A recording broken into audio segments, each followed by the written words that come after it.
Welcome to the Daily Beast Show with Aurelien Millot, Issa in the house, and we're going to be chatting about raising your consciousness, vibration, and quality of life, and whatever else comes to us. How are you, Aurelien? Hi, everybody. Very good. What about you? Very good, very good. It's good to be back. I haven't been on the show for a good few months, so it's good to be getting back into the swing of it and having yourself on the show. Second one back in a week, so yeah, I'm excited to have a chat.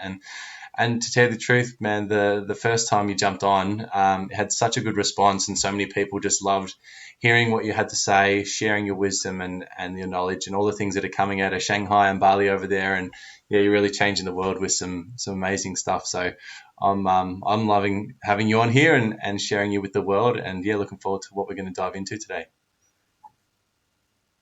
My pleasure to be here, and I have a little bit of pressure if you say that. I need to be at another level. Anyways, there is no notion of performance. It's just for fun, right? That's right, 100%. Just being ourselves, 100% Yeah, authenticity. exactly. You know, there is one great philosopher, Václavic, who said life is a game for which the first rule is to say that it is not a game. So let's play. Yeah, let's rock and roll. Yeah. That's so good. Yeah, I love it. So the game of life, we've got how we're going to raise our consciousness and our vibration and our quality of life. And we did go into a lot of that the first conversation we had. So for those of you who haven't met Aurelien before, definitely go and check out our first episode. I'll put a link in the bio as well to the first conversation we had. But just share a little bit for those people that haven't met you, Aurelien, about what you're doing, the kind of work that you've done in the past and how it's led to where you are right now, and just your sort of mission and vision of what you're doing to impact the world right now. All right. So actually, I'm the co-creator of a Holistic Wellbeing Center, Shambali. So in Bali. So I'm living in between Bali and Shanghai for almost 10 years now. So I'm a holistic, let's say, co-founder of different holistic retreats and so on. And actually, this is also more a foundation and state of mind, because Shambali, concretely to explain a little bit what is it. It is, so we propose some retreats to help people to find themselves. So it's with different activities like different disciplines, Reiki, Qigong, Kundalini Yoga, many things. Let's say there is 20 different ones. It's normally it's some period of 5 days. And the objective is that people feel good, but when you see the place is not so difficult because everybody is taking care of the guest and so on. So, but the main issue for us is to help people to find themselves, find way, and especially to it's okay. Yeah, perfect. My bad. All right. All right. Now, the objective is really that the people have different tools and to reactivate these high frequencies in their daily life, actually. And this is our main challenge. This is really to enlarge the perspective of the horizon of life and so on. There is coaching of life dimension. There is scientific perspective, artistic perspective, and also spiritual one as well. Yeah. So here it is a little bit. So it's also a foundation because we finance an orphanage, and also there we try to help local people to, let's say, instead of necessarily giving like charity, it's based on Confucianism. Instead of giving a fish to someone who is hungry, to help and to teach them how to fish, to help them to organize some little, let's say, mission, let's say a job or enterprise is a big word. And also we help local people to clean up, to recycle, and to teach them how to avoid plastic. Even if it's definitely better in Bali, we still need some help.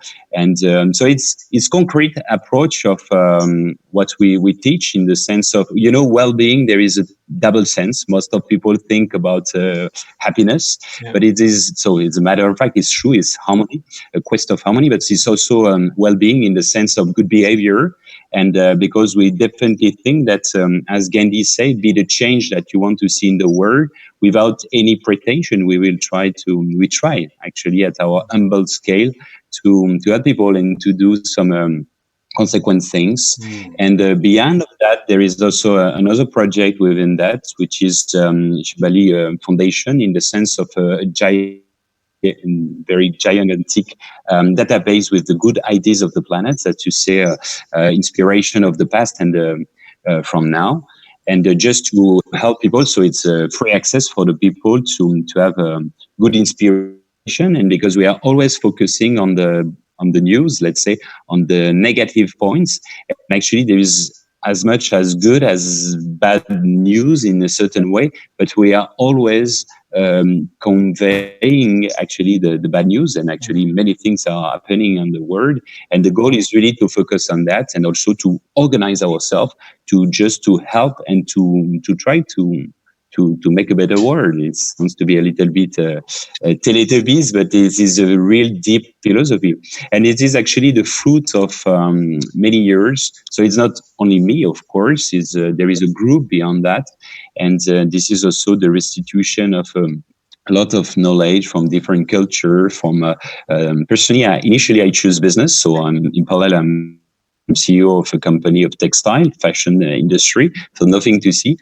And I choose business initially to travel and to discover the world, discover the culture, and so on. Because I was really, when I was young, very in a quest of knowledge and so on. So I'm only not only let's say learning by books, but also with the real life. And so I visit almost 70 countries in the world. So not to show off, I'm saying that, but just to experience as well the sociology, the testimonies of people, and so on.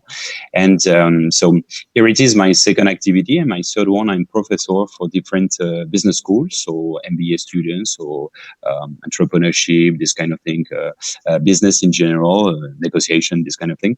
And also more and more, I do the link in between these two words, which is more and more I give some conferences, lectures regarding the sense of life, regarding how to manage their life, let's say more peacefully, more with more harmony, and so on. So this is really to try to enlarge the perspective of the new generation, because they are the ambassadors of this new world. If you want to achieve this new paradigm. So, for example, I teach for MBA in finance.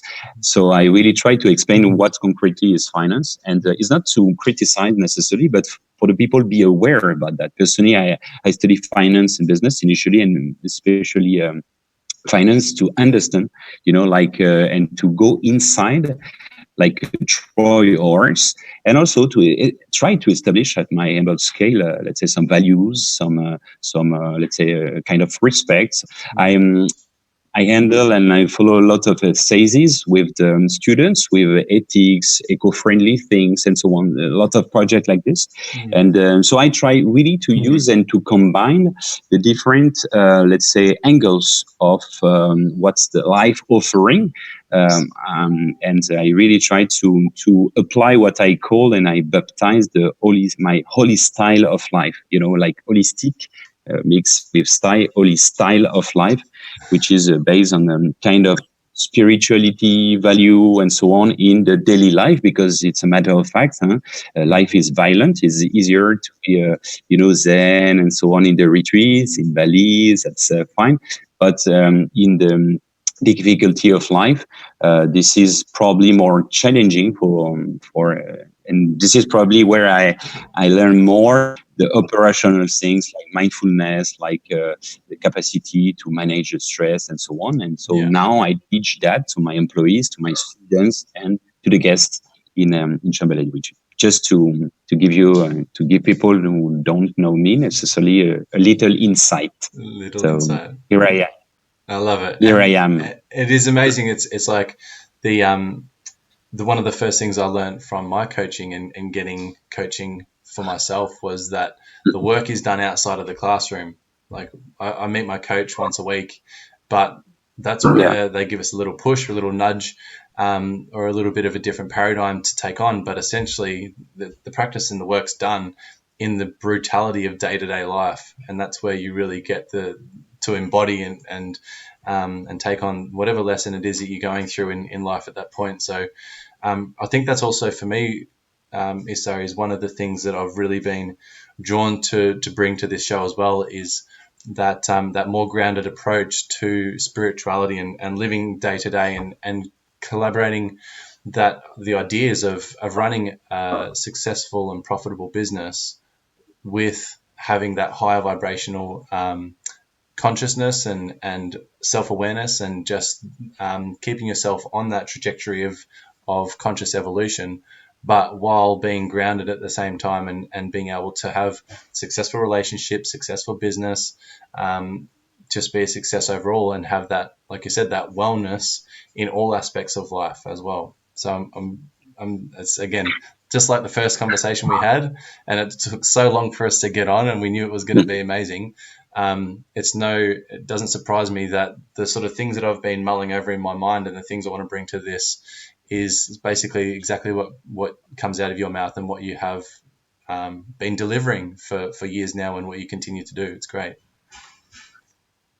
Yeah, actually, what you say is really interesting. In coaching of life, we learn that the fact that the course is, I mean, the experience is essentially out of the class. You know, it's is really practical, and this is exactly what I try to convey and to give to people, because Confucius, the great philosopher, I mean. Confucianism is 26 centuries ago. He said, if you don't want to work, choose a job that you like, and you will never have to work a single day. And actually, this is really important, because, in coaching of life in general, the first person that we have to coach is ourselves. And it's interesting because you can use the new methodology, which is exactly the same than in the past. The myotics from the ancient Greek, it is to help people to find themselves. Seneca from the ancient Greek is say there is no favorable wind for the people, they don't know where they go. And actually, what's the key issue, and I'm always trying to help people when you launch a company, for example, whatever the business, actually, you always start with a keyword, which is the reason of being. The reason of being, the raison d'être, in French. Actually, this is always used in strategy, because a lot of people, they don't really identify the dreams, their goals, and so on. And then you have a different structure to apply. And I would say that's even further than this, even the happiness. Happiness is not a finality. Happiness is a kind of discipline with different ways, different activities, hygiene of life. As we saw last time, we saw almost 20 ways of rise up the energy, the frequencies. Yeah. But actually, it's a discipline, because it's not to force yourself to be happy and to that it is fake, not at all. It is really because it's a discipline. It's you have to reprogram, you have to reparameter your mind, and so on. So this is really important to take into account and to apply that. It's like some paradoxal religious people that they go to the church, to the mosque, or to the synagogue, or whatever, the temple, and outside they are behaving completely different. And this is for what I'm calling paradox religious, because for me, the temple is everywhere. The temple is here, contemplate, the word is now, here, you see? And even meditate is that. Meditate is medium in Latin, it means center. So coming back to the center. So when you contemplate the word, you are within your own temple. And that's why you can go through different ways. And actually, this is what we will try to see today. There is, as I'm always saying, all the roads lead to Rome and to home. I had always and to home, because actually everywhere is your home. When some people say, just to reply what you said, because it was really, of course, is flattening the ego and so on. When you say successful, if I can afford, I feel successful, not for the richness I accumulate for my companies and so on, not at all, because I'm happy. because I'm simply happy with what I have. You know, of course, I struggle and I tried as a discipline to obtain what I had because I defined my dreams and I did as the little prince said, turn your life into a dream and this dream into reality. So I applied that for my own life and I try to share that because the dream is big, actually. We can dream together. And I'm still the kid, the inner child, still dreaming very, very big for helping people to rise up their consciousness. And this is what we're going to see. Because first of all, it's very interesting to define what is consciousness as well. Yeah, absolutely it is. And we've had Lily Richter on the show last night who was talking about self-love and really the amount of people that don't have that belief and confidence within themselves and just treating themselves really poorly because they lack that self-love. But once you are at that point where you've sort of taken responsibility for your world and you are starting to treat yourself with a whole lot of love and respect, then it gets fun. You get to play with it, and I think a part of that for me was really allowing myself, like you said, to have those big dreams and to be that little kid. And the more, like, all roads lead to Rome. It felt like for me, all roads led back to my mentality as a child who had it right from the very beginning, got it kicked out of him through the process of growing up, and then went through that process of then stripping all that away just to remember what it was like to be that creator and be able to live in a world where it's full of imagination and wonder and belief as well in the self and everything else around. Yeah, exactly. Actually, there is different ways, and this one, the inner child, is extremely important because the inner child is the creativity, is the way of the capacity to dream and so on, and to make things possible. You know, we very often we say they did it because they didn't know it was impossible. You know, the kids are a little bit like this. That's why if I some reference for religious, for example, religious reference is more for the folklore and for the culture. Okay, but Jesus say that. And by the way, say, "Let coming to me, the little child, the the kingdom of heaven is within themselves." What does it mean? It means that with the child's vision in a certain way, with the inner child, you can catch back these high frequencies. Why? Because you are marveling at life. You know, the fact that you are completely absorbed in when you observe the kids, you can be taught by them. You know, the way they are just playing with the hands, the way they are doing. For example, I have a mouse. For them, it's a plane. You didn't see the plane, or a car, or whatever, and they have fun every time. For them, this is a playground. Life is a playground for them. Okay, so this is extremely important, and this is one of for me. There is a triptych for complete mind. It is the child dirt. So there is a neologism: child dirt, child and adult. Okay, mixed together. Presage means sage like wise, wisdom. Okay, so it's the concept of the kid. So with the creativity, the innocence, the capacity to marvel, and at the center is the world, the adults, and then so the rationality, the Cartesianism, and so on, and then the pre-sage because it is the wisdom itself, but is a pre-sage because it's in progress. Nobody say I'm wise, otherwise he's out of the wisdom. You understand? But anyway, it's I love hearing your new words that you come up with. It's amazing. You fit into Australia perfectly, bro. We love chopping words, cutting them down, making them our own. So you'll fit right in down here. But yeah, why we could not create words That's right. with our swords? That's it. Yeah. Yeah, fantastic. So no, I love it. So with respect to, I guess the Shambhala and you really using that to bring about wellness, not only to the people that join, but also the people in the area as well, which I think is fantastic. Can you take us through a little bit about what it is to be in the position you're in and really see the people come through as both the locals that are there, but also as the people that come through and sort of, I guess, that journey of where you find most people are when they're entering into your world and what you really like to where you really like to see them go before you, I guess, set them free and watch them fly on their own accord. Yeah, this is the objective because, personally, I really have this concept of not talking necessarily all the time with oneness, but to applied oneness. It means that, there is a very nice concept. The African concept is Ubuntu. What does it mean? It means that concretely, you cannot be so satisfied if people don't have enough, And there is a very nice legend. Some scientists they analyzed the kids, and there was. Let's say challenging them with a notion of okay, the first one arriving to the box, he will have plenty of fruits, and when they say okay, let's go, all of them they took the hands of each other and they arrived at the same moment. And at the end, the adults they said, "But why you did that?" Because and they replied, "Because of Ubuntu." And they explained why we would be happy if nobody has anything. And they replied wisely. They say, and also what we will do with so much fruits. You see, so this is my philosophy.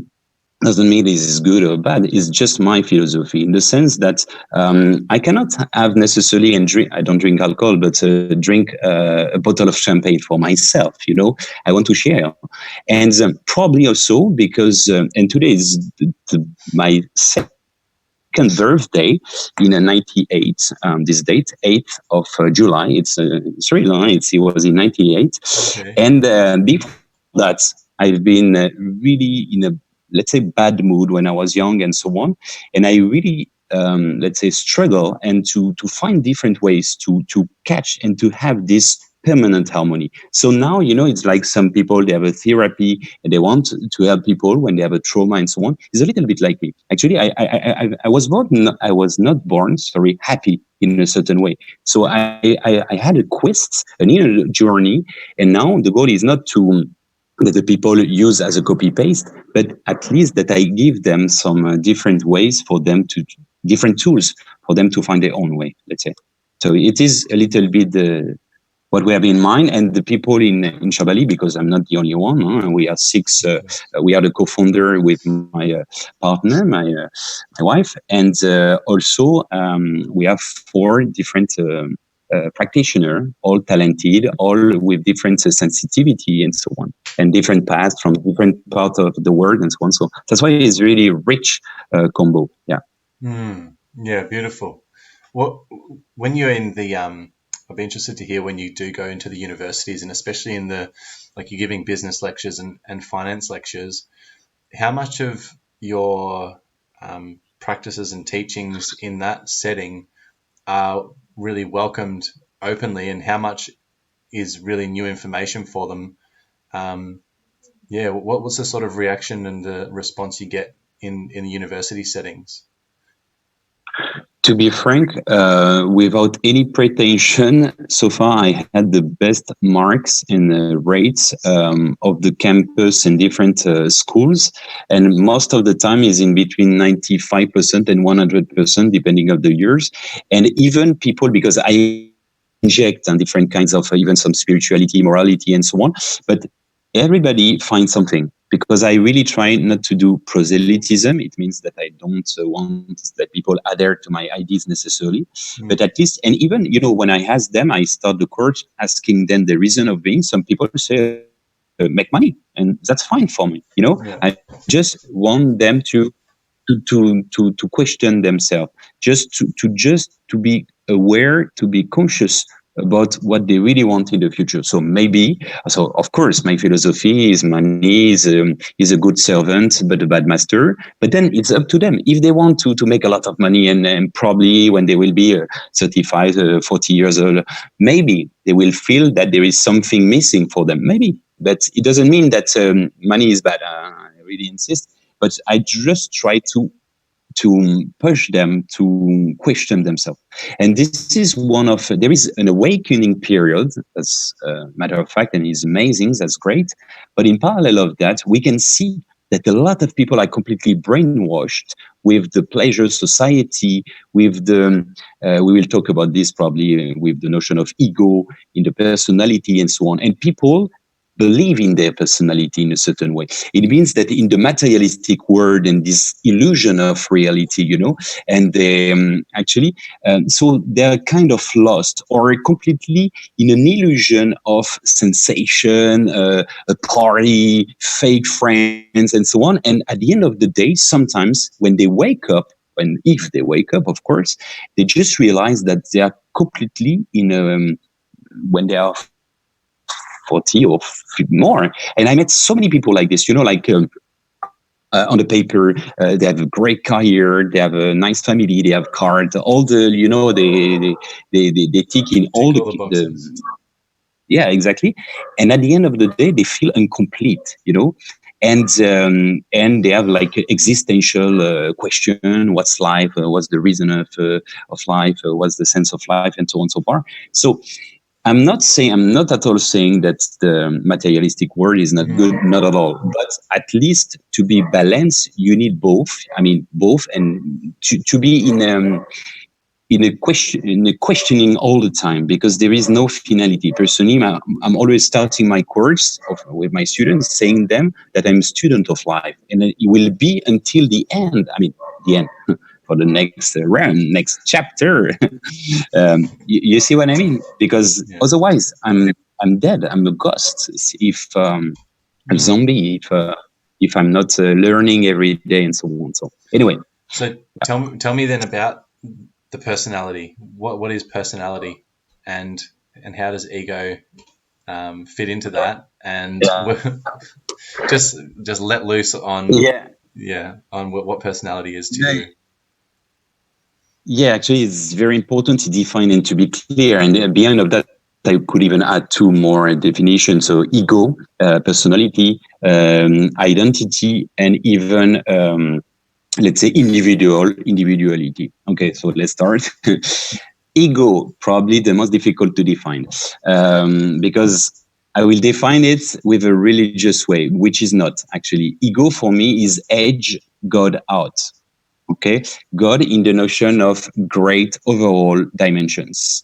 Okay, meaning thereby that because we will define what can be God and the consciousness in general, because there is different layers, not layers in the sense of not telling the truth, but there are different layers of perception, and according to this consciousness that on which we can tag God or whatever. I mean, in the religious concept. Okay, so but anyway, so concretely, because then we jump directly in the concept of consciousness. Ego for me is just a drop into the ocean, into the source of consciousness. Okay, so here it is. And then the ego, concretely, it is very linked to the personality. And personality, what does it mean concretely? Etymologically speaking, in Latin, persona, it's the mask. Okay, so they are the different mask that we have since the childhood, because of the education, because of the country you were born, because of acceptance or rejection. Okay, and you are just putting some different clothes, which are not close to you, by the way, because they are artificial according to your education, and you identified yourself towards this different clothes. And actually this is especially the personality, and that's why we are changing also. Personally, I'm not the same Issa Aurelien when I was 18, as I told you, than now, almost 40 years old, and I will be not the same. It's same for everybody. It's really, we are not continuously the same personality. So, and but what is really interesting to start to evolve in the notion of consciousness, awakening, and so on, is to be aware about the role that we have in this, let's say, piece of theater. Okay, when you observe yourself, when you, and this is, yeah, because you are actually, this is a little bit complex, but the observer, the observation, and the object, the subject, object, and observation is the same concept. Is the consciousness. Okay, so we will see by different ways what concretely is consciousness, which is intangible. But we will turn around the same point of singularity all the time. Okay, I don't want to I'm hypnotize sure you, you're not but confusing anyway, people at you all. understand the concept. So yeah, now my personality, to go back to the point that you mentioned, to point out this personality concretely, it is the mask from the childhood education and so on. But it's not necessarily, this is, the first step to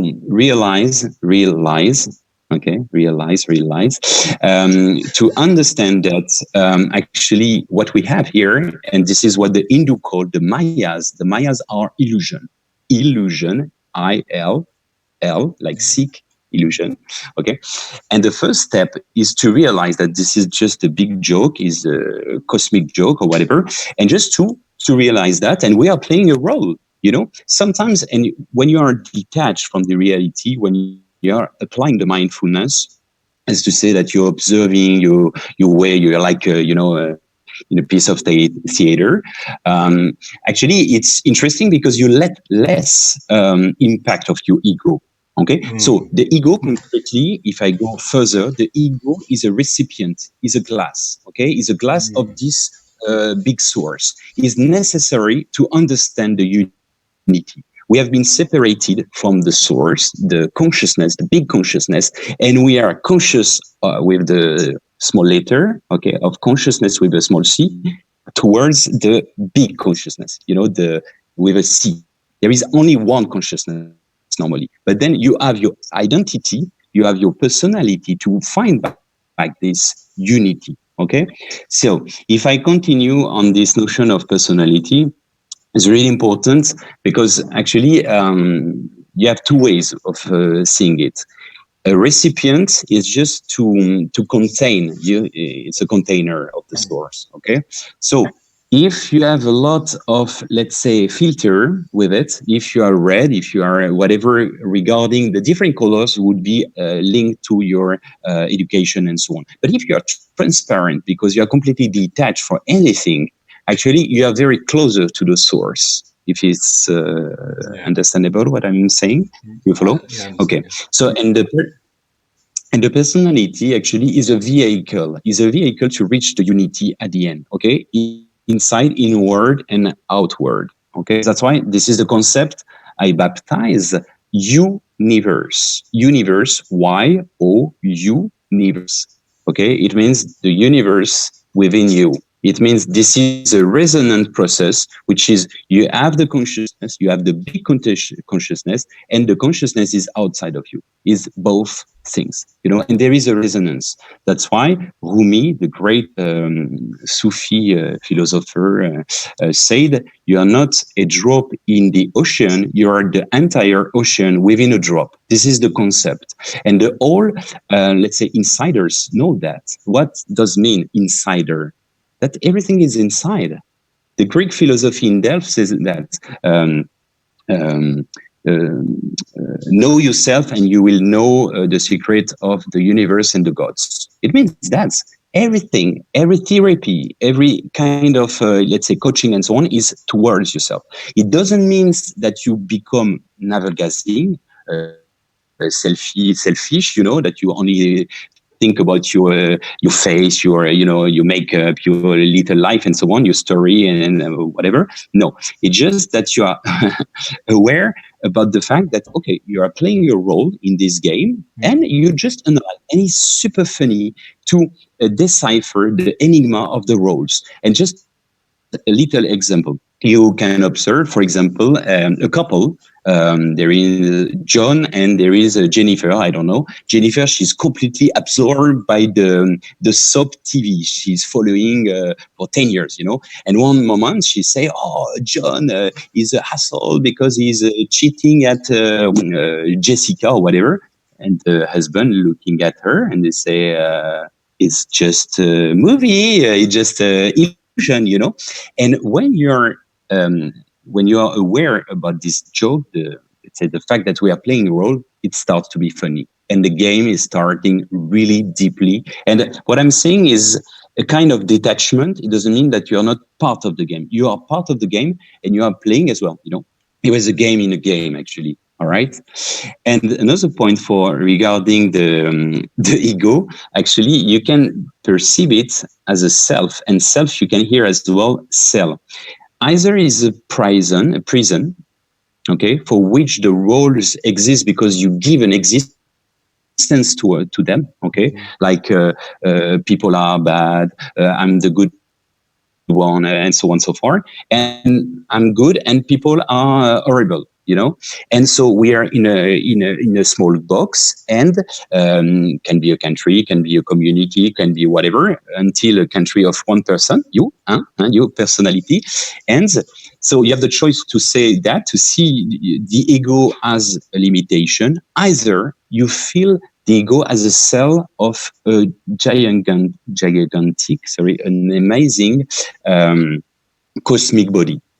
And that's why the Hindus said, try to find your space, which is already yours in this cosmic breath. Okay, let me give you an example.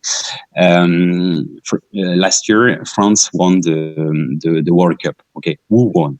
It is the right leg of Mbappe, the scorer, is, and the left leg is jealous about his right leg because the right leg scored. No, is Mbappe? No, it is the team, right? Some people play, some people didn't. Okay, and French people, they are proud about their team and so on. The people who love football, they are personally. I watched a little bit yesterday. The US for ladies, they won, and I was super happy. So I was a little bit the winner as well because I enjoy. You see what I mean? So when you see that as this with the notion of cosmic cell, you enlarge the perspective because this is an illusion. This is an illusion that we are separate. But it is important. I'm not saying that we have to blame ego. We have just to use it as a good servant, not as a bad master. Just one thing, and it's probably the most important thing I would say here. One thing that few people knows: existing, so to exist in English, coming from the Latin, means separate. What does it mean? It means that you need to fragment things to live. What does it mean? It means that to come here down to earth, you are out of the source, and you need to be a drop to understand or to understand. Okay, understand within yourself the unity within your universe. You understand? This is really the principle, and without that, that's why when we say the illusion of duality and so on is good to be aware, and is even necessary to understand and to find back the unity. Mm-hmm. There is an opposition, is a complementarity in between the duality and the holistic dimensions. That's to say, holos in Greek means global. Okay, so and the oneness. And normally, naturally, there is only oneness, only one consciousness, and so on. But the thing is that, check this out: if you are the piece of paper, the painting, and you are the painter, you cannot see. You have to detach from the painting to see the beauty of the masterpiece.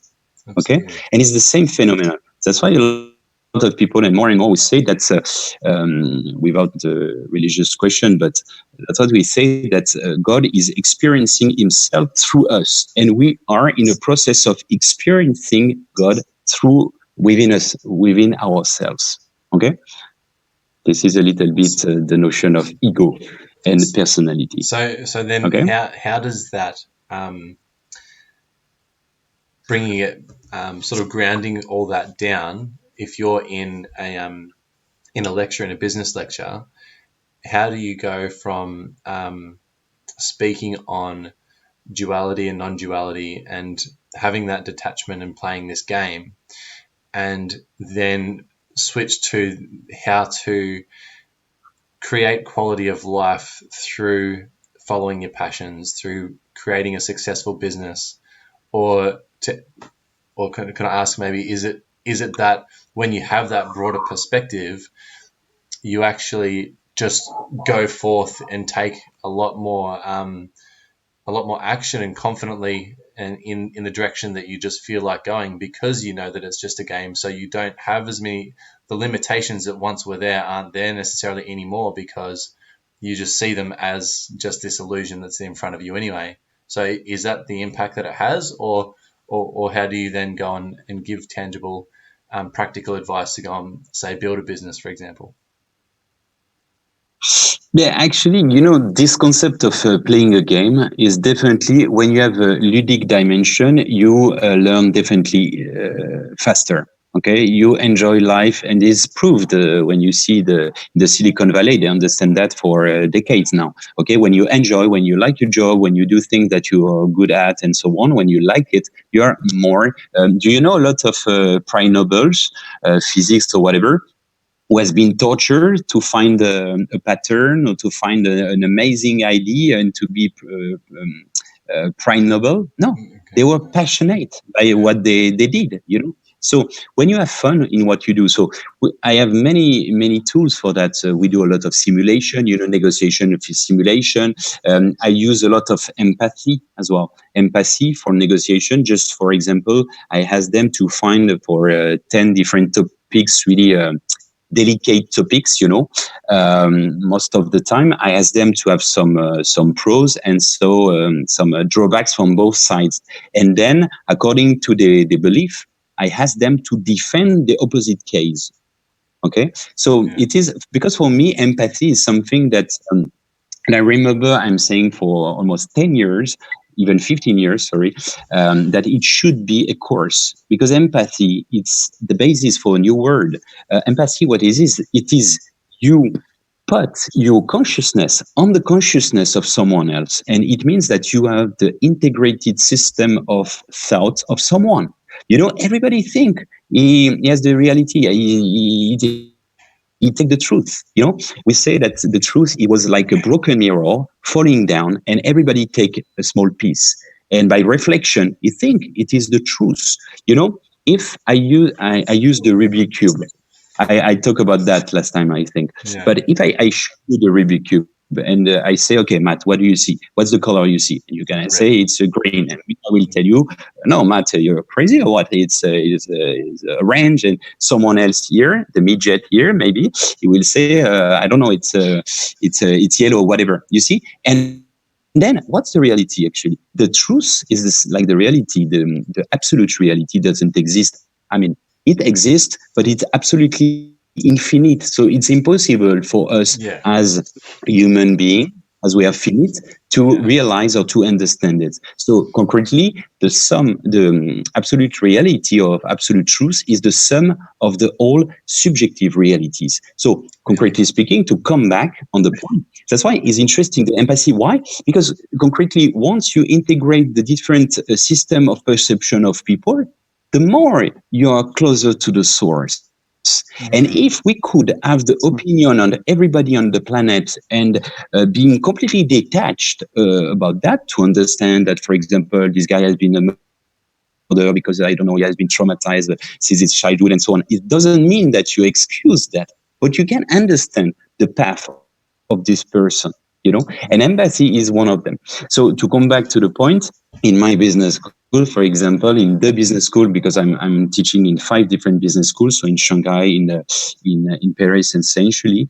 But let's say, we have many tools to play and also to learn, because life is not only playing. Sometimes there is also, some more. It's like if you're always happy. Misfortune is just to highlight the happiness, you say. So sometimes you need to do boring things, accountancy or whatever. But accountancy, for the people, they are just focusing on money. They are counting the money. So you see what I mean? So anyway, you can have fun for everything. And this is really what I try to transmit with the students, and also with values, because the goal is that really they enlarge the capacity of perception and consciousness as well. Okay, so is it clear for you, for this notion of ego, this notion of personality? Yeah, it is. Yeah, absolutely. Yeah. And actually, and if we, by extension, if we continue, because individuality or individual is the same origin, and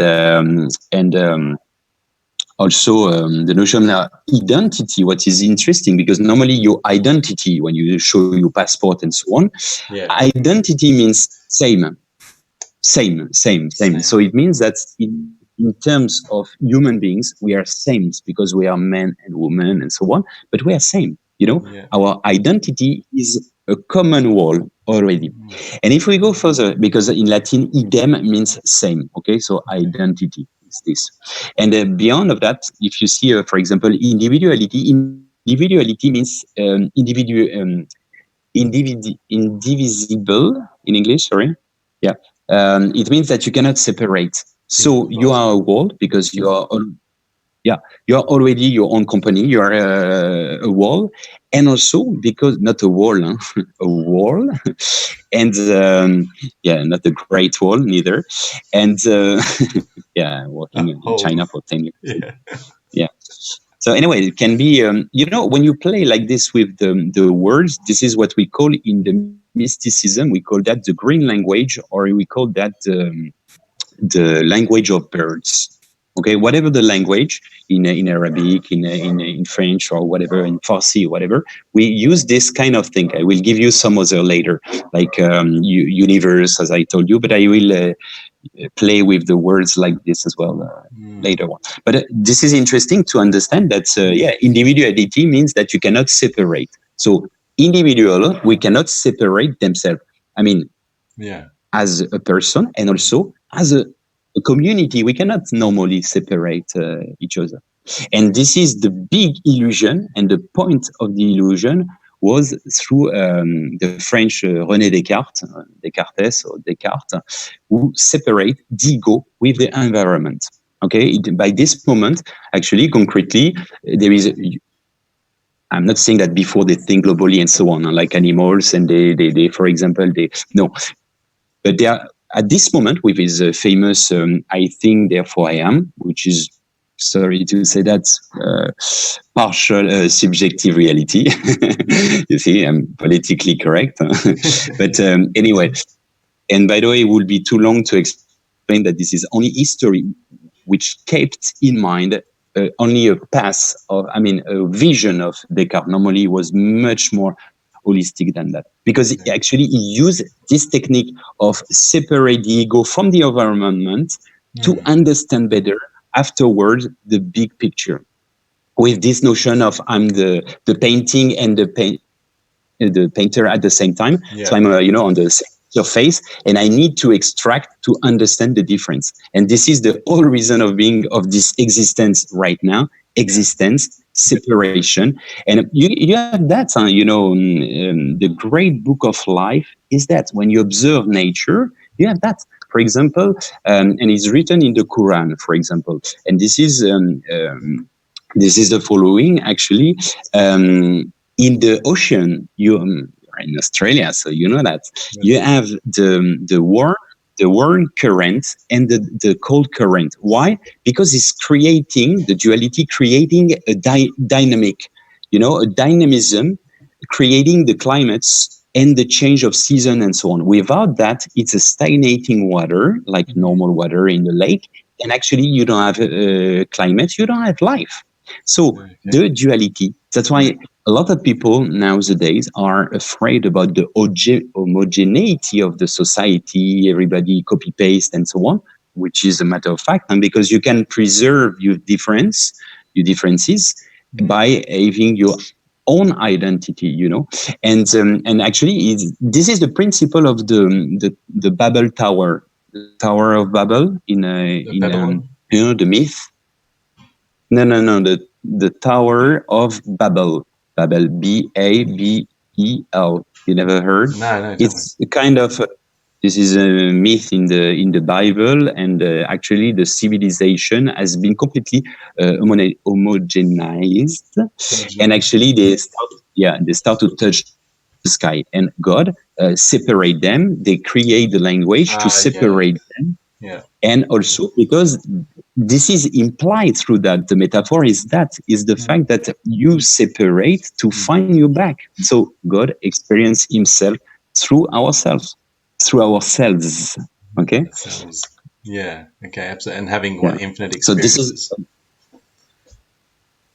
Yeah. Right. Different experience. We are here for that. It is just a training. It is just an experience. And by the way, even in the language of bird, when you hear properly, he passed away. He passed away, for example. Okay, he died. Okay. But in other way around, you can hear as a diploma, he passed away. Okay. He passed his away. So he obtained his diploma because we are here just as a student of life. You know, do you want to study? Okay, one doctorate, one PhD, a second one, a third one, and at the end, you're gonna work, right? Yeah. You're gonna enjoy. So afterwards, of course, there is a life after life, and after life, and after life. Okay, and as long as we realize that we have something to learn, basically. So going back a little bit, your the keyword, like the reason for being.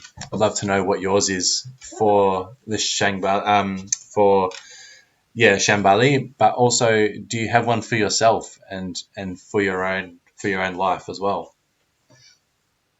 Sure, but mine is a little bit tricky because I have a double face of my reason of being. My first reason of being is to be in harmony, and the second one is to be useful. And why always on this way? Because I cannot be useful for people if I'm not in harmony. And the more I'm useful, the more I'm in harmony. And like chicken and egg. So that's why I combine this with the two faces of the same medal. It's nice to want to change the word and so on. But the thing is, how come you want to change a word if, by the way, it's a pretension, but if you're not already the ambassador of what you teach, you see? And even that's why Gandhi say, be the change that you want to see in the world. Rumi, the great Sufi, say a little bit differently.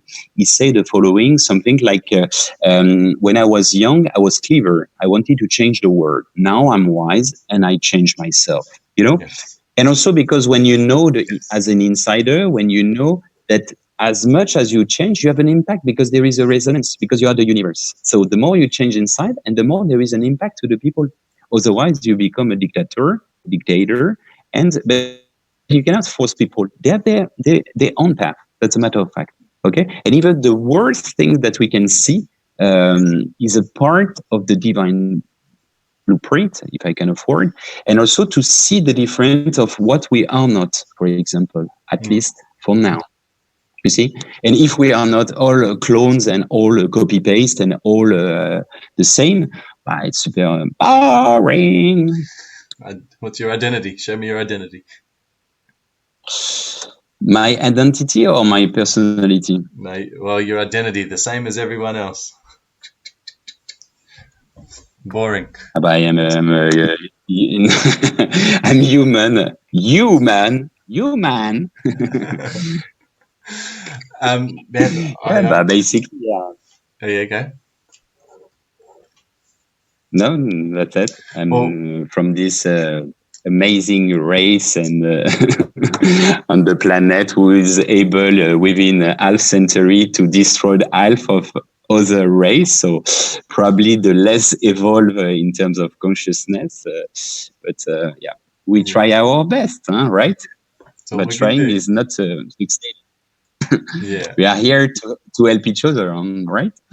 One thing I really loved, which sort of simplified it for me, was in a book that I've been reading by Maharishi Mahesh Yogi that taught transcendental meditation, and Right.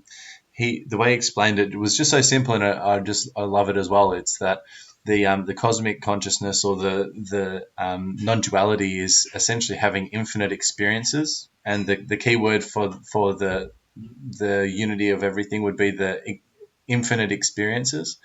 And then on a sort of soul level that we've come down here and we get to experience that, we get the purpose there is to evolve and to constantly have that constant evolution. So that's the sort of the game that we're playing, I guess. And then on a human level, this limited human conscious level that we're at, the key word there would just be to express an expression, and to really just express ourselves authentically and vulnerably and openly, and go in the direction that we want to go in, wherever we're getting pulled towards, have the strength not to say no to the things we don't want, And on that journey of self-expression, we're going to have, like I said, the happiness, the sadness, the boring bits, but that's what's going to help our soul evolve, which is essentially helping the cosmic have infinite experiences.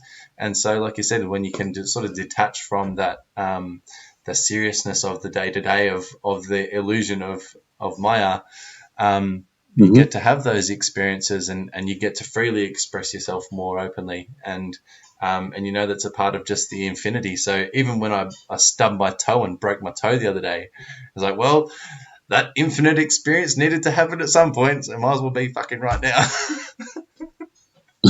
Right. Yeah, it's true. That's true. Yeah. Mm. Also, I wanted to touch on as well, like, one thing that's come up for me is, like, I've put onto the Daily B show 3 key words, and they are pretty broad, but at the same time, I wanted to sort of hone it in a little bit compared to what it was. And I've put on, like, the B still stands for what it did: believe in yourself, express yourself authentically, and evolve consciously, which is along that line of what Maharishi taught. But I've also gone with business, success, and wellness. And I think with what we're talking about, the business on one side, which for me is that sort of grounded exterior, sort of tangible world, and the wellness is that more internal world, the wellness of self, the wellness of the body, the wellness of relationships, and that harmony. And I feel like that exterior, interior, to bring that together, the success of those two together, is just that good sort of triangle. But with what you're doing at Shambali as well, like you said, like you've got that good mix of business acumen and grounded, tangible, result driven, momentum and action, and then at the same time you've got that heavy focus on that evolving consciousness and that evolution within the body, and that wellness within your heart and your soul and your body as well. Like, can you talk to me a bit more about that for my own and obviously the viewers' understanding as well, but just for, like, instinctively, that's where my mind went coming back into this, but it's obviously where you see the importance of having that balance. Actually, the balance, it's even the symbol of the cruise. This is horizontality, a good alignment with the horizontality. That's to say, the materialistic dimension, the good food, the good party, the good sex, whatever. Okay, you love life, you love nature, you're grateful for that. Is one thing, and then the alignment with the invisible world doesn't mean necessarily God, religious, whatever. It can be spiritual, can be science, and so on. Because the more you study science, and this is what we will see later, the more it is difficult not to believe in something, whatever the word, right? It's a kind of consciousness. And just one thing, by the way, and I will go back to the point. You know that we have the equivalent of 10 point powers, 60. So it's billions of billions of billions of billions of billions of chance to be on this planet, and everything is working well. Just to compare, it's like if you are targeting, with a gun or whatever, just a target of 1 centimeter by 1 centimeters, and the distance is 40 million light years. Okay, and then we will say that life is just it's just a miracle in a certain way. When you see and you observe the astronomy, so on, you know that if you are just a line slightly different from the sun, too far, we are completely frozen. Too close, we are burned, and so on. The magnetism, the different forces that we have on this, it's just amazing. And actually, this is the kind of thing that I'm always saying. That the comparison is if you put, some from a Boeing 7, whatever, a big plane, you put the different components on over 1 kilometer, there is a tornado, and at the end, oh, miracle, there is a giant, very giant, an amazing plane. You see what I mean? Yeah. So this is the same when you observe the universe in general. So the science allows you as well to come back to kind of belief of something deeper. I will quote some scientist later if you follow me, and you will see that they were most of them very spiritual and not from decade from centuries, from recent. Niels Bohr, Max Planck, Einstein, and so on. The creator in quote mark is not creator, but the the Discoverer. they are at the origin of discovery of the quantum mechanics. So it's not it's quite present, and so it's they are like kind of down to earth. But what I mean thereby, and I will jump back on this, the thing a good balance is that to be the feet on the floor in a certain way, down to earth, and the mind in the sky, observing the stars in general, you know what I mean? And the good balance is that I'm going to tell you another thing as well. Someone that I really admire, Da Vinci, okay? How to define this guy in terms of personality? He was an artist, a genius for spirituality, for science, for everything. Okay. And because he was passionate, and this is something I use very often for coaching of life, because his key point was loving in what he was doing. Okay. So the first thing, but this guy actually, he said something very interesting. He said to be a complete mind, study the science of art, the art of science, develop your senses, especially how to see and to perceive as well, realize that everything is interconnected to everything else. Wow, we have one key. Everything is entangled. Everything is linked within this universe. That's why it's fascinating. The more you dig, the more you discover is like an enigma. I'm like Indiana Jones. When the kids, and actually the more you evolve in this dimension, the more you feel this cosmic pulse, this cosmic breath, and you feel that it's kind of crazy thing. The word is talking to you all the time. The synchronicity arrive and so on, and you just live a miracle. So you're gonna say to me, and how much do you pay for your psychologue or your whatever? No, actually, this is okay. I'm always saying we are not schizophrenics. We are not talking about myself. A joke aside. Now, in the sense that you can be actually balanced, and if you are not, if you are unbalanced, people completely always religious in the sky and so on, they are not on earth. They are completely out, detached. But this is their choice. If they want the moksha and so on, this is the fact to avoid the cycle and so on. But in different ways. That's why. Personally, I invite people, just one thing. For me, that's why I try also to show the people to discover the things through different ways. Okay? Whatever, the tag, spirituality, science, and so on, because everything bring back to Rome and to home once again, universe. Okay? But why this? Because otherwise, I'm feeling very frustrating sometimes when I see some people just actually life is so intense and so amazing that it's like the kids, sometimes you offer to a kid 5 years old for Christmas or whatever, a birthday, and they are just playing with the box, the envelope, the box, and you say, what the fuck, I could have just give a yeah, it's just the box and so on. But anyway, the day after 2 days and so on, you will play with the toy. And concretely speaking, and you will understand probably the metaphor of life, in life, a lot of people, most of the people are playing just with the box. So they are completely, they are not aware about the toy itself, not the for kids, of course, in this metaphor. So no, on that as well. Sorry, just to finish. And some people are just learning by earth. The guide of the toy.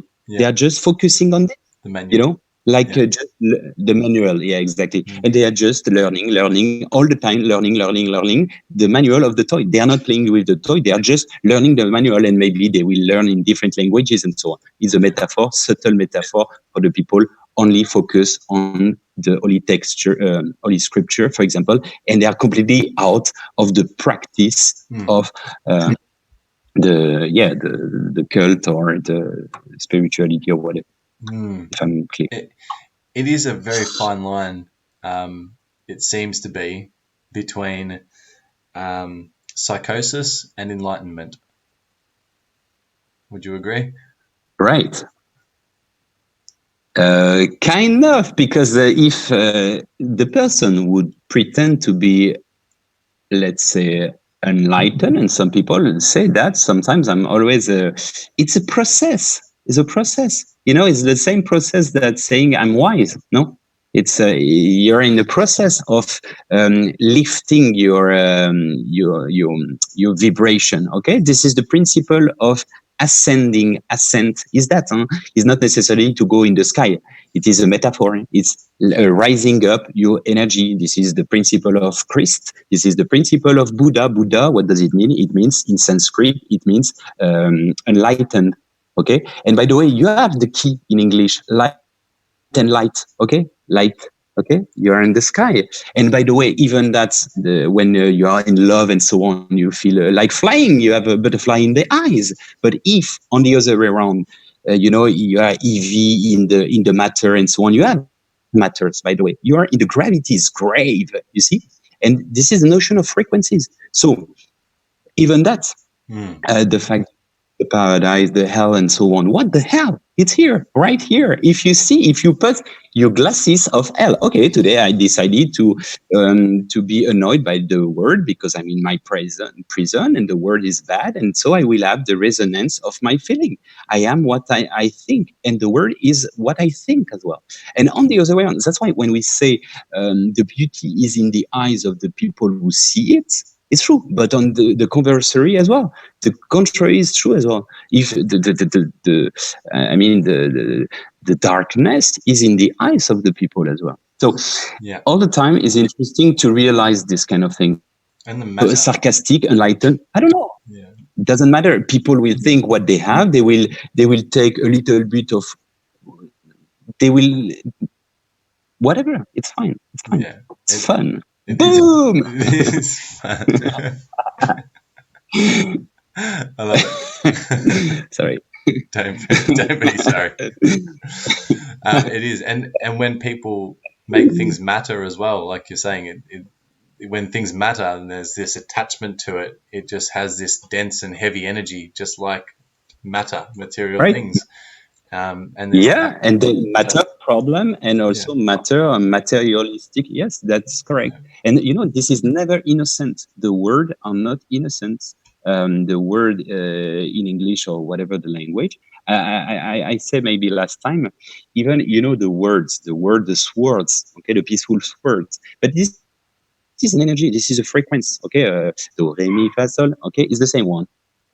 It's the same. It's a question of frequency.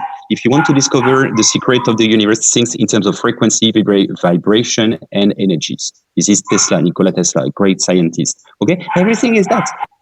The structure of our languages are that. For example, grammar is come from grimoire, which is a witch book. Okay, which book, not which. So it shows that in our structure of talking, it is there is an impact of the mind of the people. That's why in the Genesis you have that. You have at the beginning, sorry, it was the word was in God, and the word was God. Yeah. It's three times. It's sorry. It's at the beginning the word was with God. In God and was God. And actually it shows that the word is a frequency. Okay. So it's kind of consciousness. Yeah. And actually all what we do in the way of talking, when you say, for example, when you spell, okay, S-P-E-L-L, okay, spell, cast a spell. What is it? Witchery. Okay. Yeah. I send you something. Hey, abracadabra. You see what I mean? So actually, when you talk to people, actually, it's a kind of, that's why we say in communication, this is one of the fourth power. We can brainwash people very easily. So when the people knows the way of communicating and so on, that is. Yeah, but just regarding this notion of matter, that Einstein said a very important thing. He said, that what we call matter is just energy, is the vibration for which the frequencies have been highly reduced to be perceptible to our senses. There is no matter. He said that. There is no matter. It's only forces. Okay, so people say, Yeah. if I punch you, there is no matter. Yes, there is, but it is just a reaction force with my, Yeah. it's true. And that's It's what exactly blew my that. mind This is is that, what we discovered. yeah, it's blew my mind that it took it that was in the 1920s, and yet that's not common knowledge. Still, that's not common knowledge. That, just that alone, the fact that at school is, and at I don't know, at universities, but definitely at school, that's not being taught as common practice and common knowledge. We're still being taught that this is a material world. But that tiny bit of information, it's a big bit of information, but the knowledge around that has such massive implications for how your view of the world is, and how you see the world, and how you grow up, and the way you think about the world and everything in it. And that's a massive piece of information that I think is left out for still the majority of people. And still to talk to people about this, you need to explain it to people a lot of the time, because they don't have any fucking idea about it. They still don't understand where it came from. Yeah, but actually, it's true that it is really recent discovery, and recent in quota mark, because for example, Max Planck, Niels Bohr, and so on. Quantum mechanics is 1 century ago, so it's not so old. Second, the Greek science, for example, Plato and so on, is talking about atoms already, and everything is atoms. Everything is atoms at the end. Protons, and so energy, subtle quarks, and so on. And they knew that if you learn, for example, Upanishad or Veda, the mystical Hindu text, there is a lot of reference regarding quantum mechanics. Is not new. Even the fact, just another example as well, regarding religious, when Jesus say, if you have enough faith to say to the mountain, it's a translation from French. So you say to the mountain, move up, let's say, it will do if actually you believe in it. And most of people, they don't believe in it. And actually, it's even more tricky, because actually to realize this kind of miracles, and this is the fruit of Nag Hammadi text that we discover in the 50s, Nag Hammadi text and the Qumran text in Jordan, Israel, actually they are really, really the gospel, the real gospel, knowing that initially there is 4 gospel, and initially there are 45 gospel. Why? Because the treaty, Council of Nice, 4th century, Constantine, take it out. A lot of them, he didn't understand, he didn't like, dégage. They take it out. And actually, but the real essence of Christianism is within this text. And actually what they say, concretely, and this is exactly what we do in the quantic, coaching of quantic things, and so on. It's exactly that. Is thinking and with the art.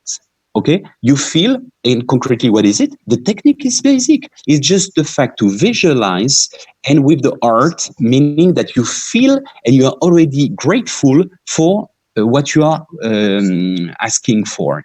Even the legends. Yeah, Aladdin, the genius, okay, the genie, the little genie in the bottle, okay. Ask me anything and I will wish. It's a metaphor of your inner God, in your inner guidance, that you ask for wishes, and you are already thinking that it's already there. And why is already there? Actually, because everything is there. And actually, this is something that we will dig into the consciousness. And once we have these keys, we can be co-creator, but real ones. And by the way, for the people who think, oh, he's a little bit crazy, this guy. Just one thing basic, guys. Einstein said the following, which is extremely important, and is probably one of the most important things he said. He said that everything is energy, and that's all. Match the frequency of the reality that you want, and you will not stop. You will be not able to stop getting it. It cannot be otherwise. It's not philosophy, it is science. So the key important information is that match the frequency of the reality that you want, and you will not be able not to getting it, or something like this. I mean, you will get it because you match the frequency of the reality that you want. What does it mean concretely? Explanation, simple. I mean, simple in quota mark. Um, we are, okay, so when we talk about illusion, I just need to reprecise something. Okay, what you see right now is 2000 bytes of information, despite the fact that you have in front of you 40 millions of bytes of information. It's just a filter. We see reality through a keyhole. Okay. Concretely, what we call matter, the physical matter, is 4% of the reality. 27% of the dark matter we cannot see. It's a full of information, but you cannot see it. Okay. 67% is dark energy. So only 4% is visible, potentially visible, and 94%, 6%, sorry, 96% is invisible, but it's full of information. The vacuum, 99.99% is vacuum, so apparently emptiness, and it's full of information. Okay, so this is the first point. But actually, what is important in this concept is that the notion of reality, we are vibration, okay, and we are not only this body, okay. That's why this is the principle of the traditional holistic medicine. This is what we do and what we aspire to do in the future with Shambhala and so on, inspired by the Chinese medicine, Taoism, and so on and so forth. I studied that during many years in China. Concretely, what is it? It's preventive medicine instead of curative preventive business, as we have in our modern society and everywhere, unfortunately. But the principle is to make the circulation of the energies, okay? But we have different subtle bodies, okay? Astral body, ether body, and so on and so forth, okay? But concretely, just come back to the point of the consciousness. We think the consciousness is here. It's just a joke. It's just a joke. The ancient, they were thinking it was in the heart. Thing is probably it's beyond of that. Actually, it's not that. Thinking that is exactly the same principle and very limited process. Is like if you think that okay, everything is here. All right, it's the same principle that if you watch, I don't know, a movie. And you say, how do they do to put everything, the elephant, in the square of my screen, you know? Or how the guy are playing in the radio and so on, how they are very teeny, you know, they're very Good small. job. Because, It's magic. yeah, it's magic. No, radio is just a notion of FM, MM, AM. sorry, LW, low waves, medium wave, and you know, it is a question of frequency. So you put football game, I don't know, rugby for Australia, you put whatever, you have a song and so on, and it's not because you switch off that the program is ending up. Same for the consciousness. It's the same principle. So we're starting to go to the point.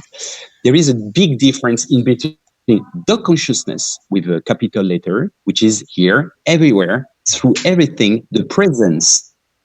And then your consciousness, which is just a teeny part, which is just the drop of the ocean, okay? But the goal is to unlock. No, I'm not talking to you and people. Don't be offended, of course. No, I mean that. No, just why that? I explain with the metaphor of the painting, right? You need to extract and exist to exist. I mean, the existing means to separate, okay? It's the same principle, actually. If you are everything, let's imagine you are the infinity. Okay. It's like actually, and that's why initially, normally this kind of, I do this conference, but I mix, so it's taking 10 hours, reality, consciousness, and space-time, because it's linked, it's entangled. Okay. So concretely, the consciousness with a small letter, okay, like the lower case, actually, it is just the filter of the whole information, the filter Otherwise, it would be completely a mess. Yeah. If you had access to the consciousness, you would get in 1 second. For example, you watch a movie, okay, Titanic, or whatever, okay. So you have the kiss, you have, but on different stage at the same moment. So there is no timeline, and you don't understand anything. And in parallel of that, is even worse, because in parallel of that, there is one movie and there is another scenario and thousand and an infinity of scenarii in Latin. Okay, what does it mean? And I will just resume by that.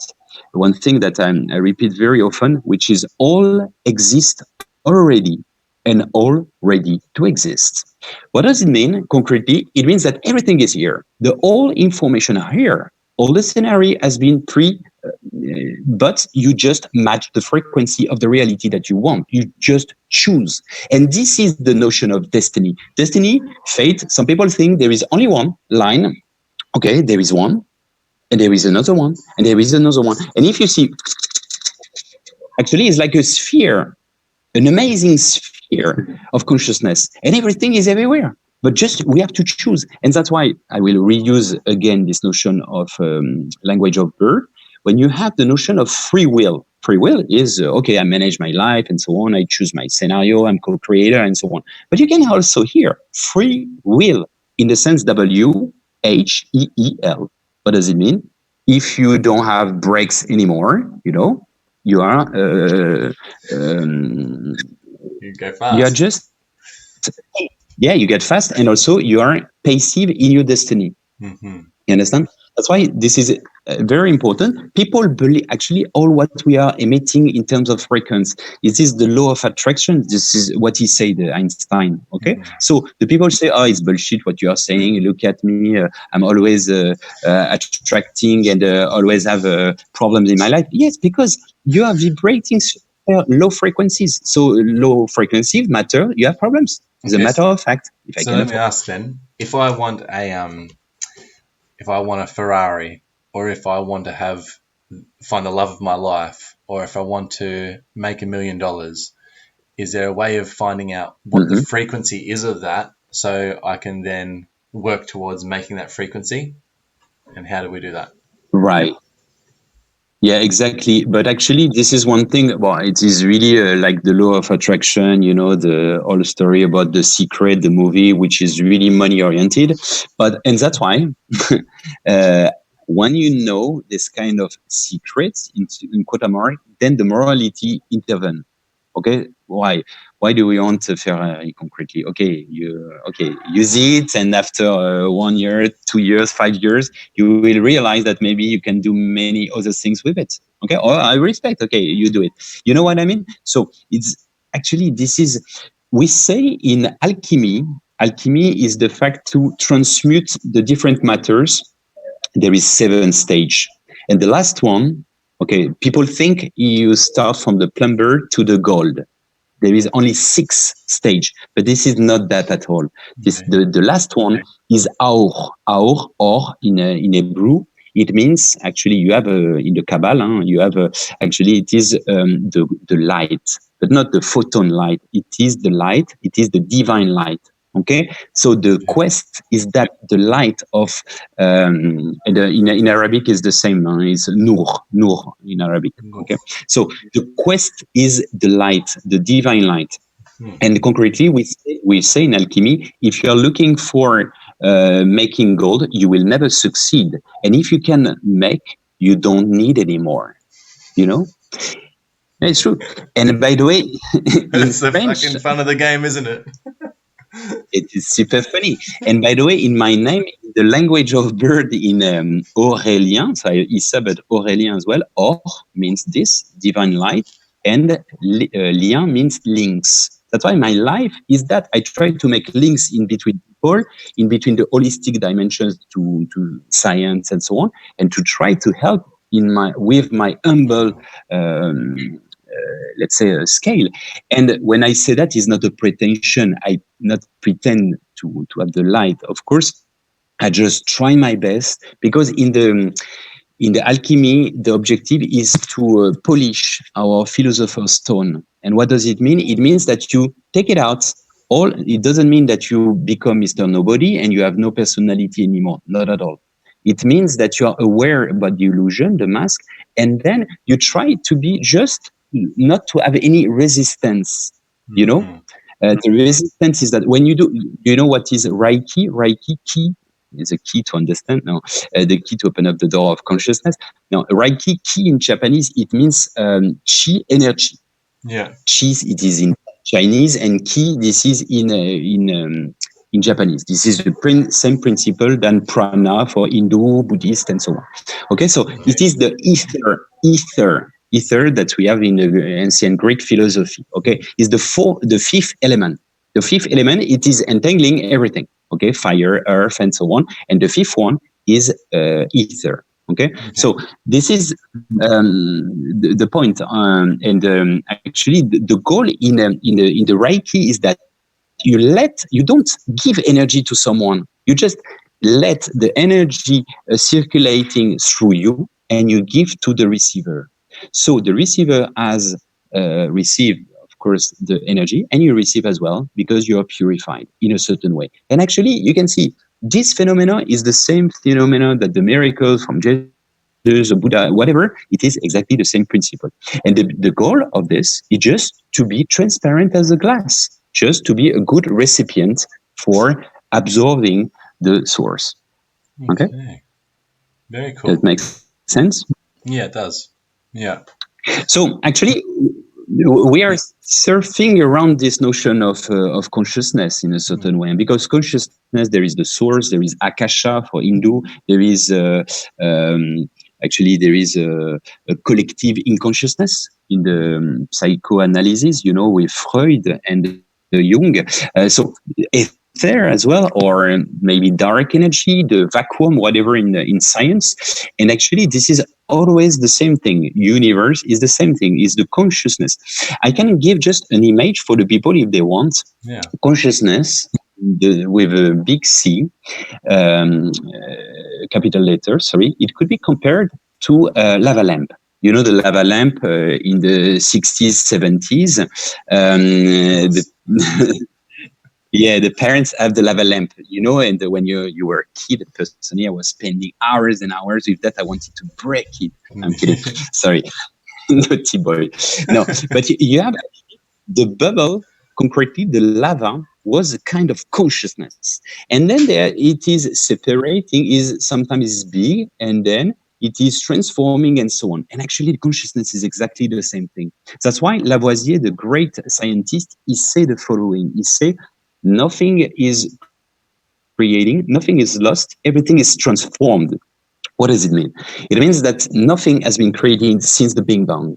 Okay, it is just modified states of chemical and energy. Actually, okay, it's turning differently. Okay, that's why when we die is the same principle.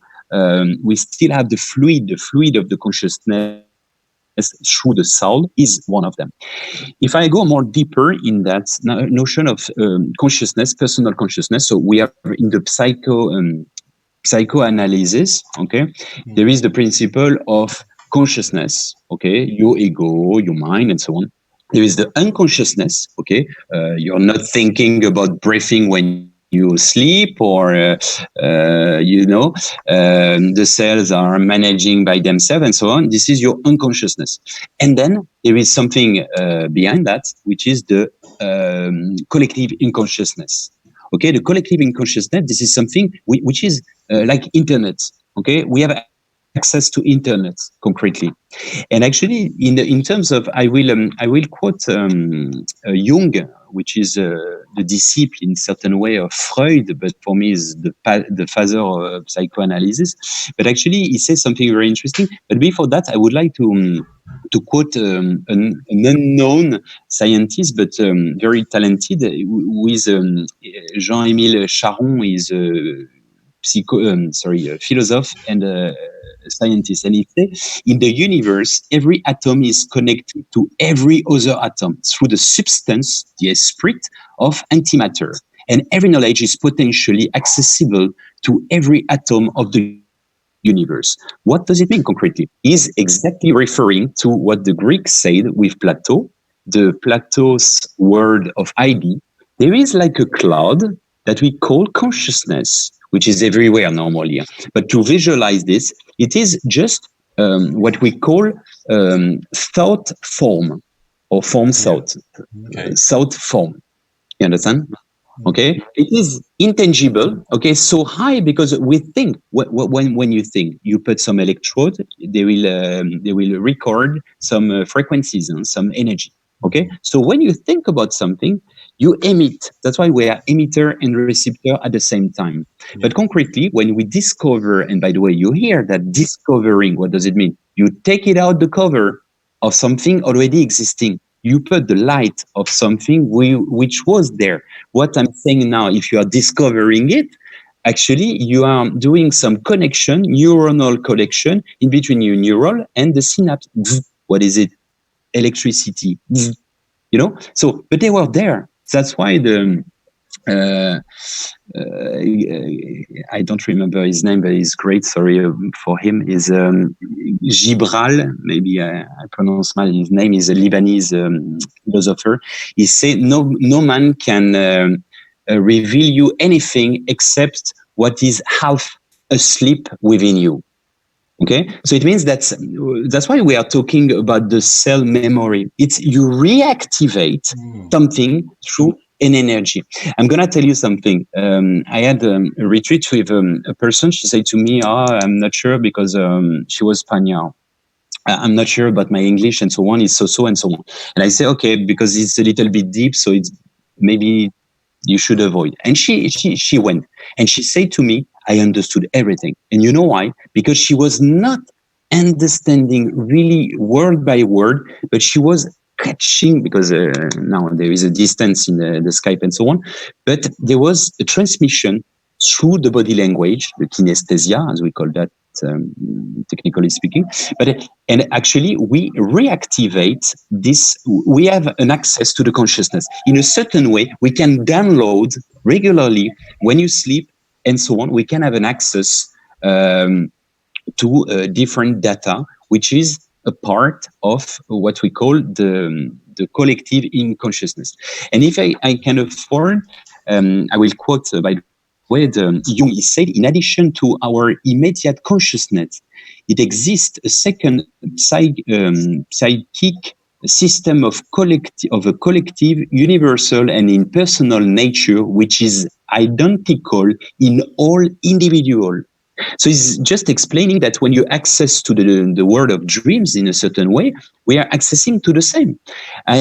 We had some testimonies of experience of people sharing with different angles of perception the same dream, a common dream. Oh, wow. You see? So there is something behind, and this is what this is quite recent, and this guy is a bit controversial but very interesting. A rapper, sorry for the pronunciation, Rupert Sheldrake is a British guy. He has sorry for the Robert pronunciation. Sheldrake. Rupert Sheldrake. Well, anyway, sorry, excuse my French, but actually he initiate the notion of morphic field, the theory. What is it? Morphic. So there is three concepts: morphic,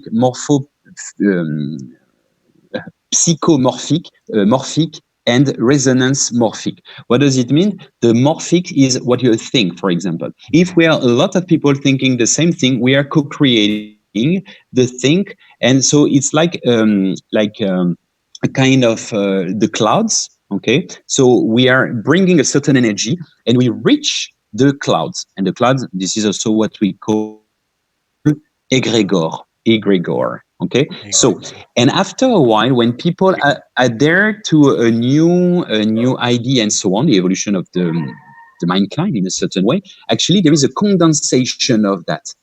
And then it starts to be on the matter. And the condensation, which is just some gas, but doesn't affect the formula of the water, H2O. Okay, and it goes down, and it's like a rain afterwards. So the source is recycled, okay, through this process. Yeah. So it means, concretely speaking, it means globally that, for example, I'm going to tell you something.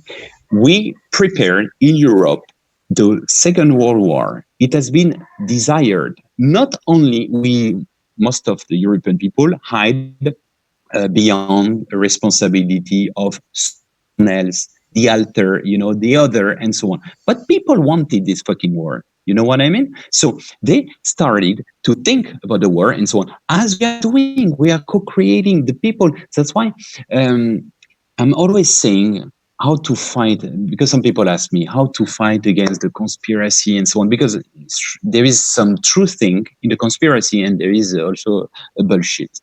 Maybe also created to take out the, let's say, the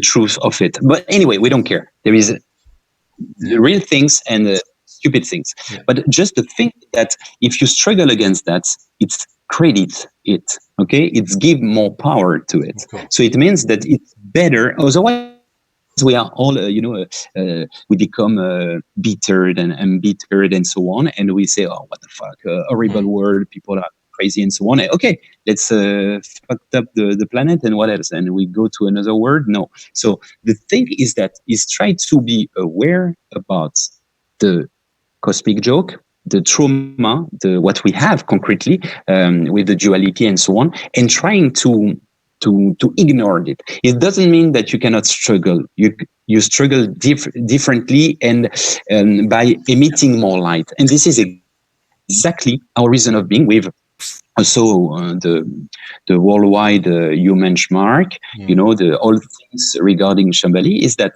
the fact that we don't want to say, okay, they do that, okay, Monsanto and so on so far. No, we want to propose good ideas to people.